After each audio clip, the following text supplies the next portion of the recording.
मुची प्रार्थनान हेच मुचे मागणी, हीच मुची प्रार्थनान हेच मुचे मागणी।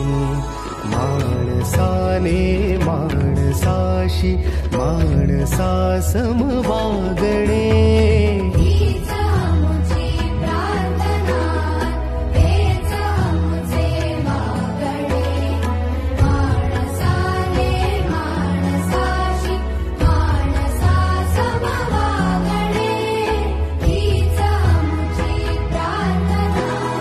धर्म जाती प्रांत भाषा द्वेष सा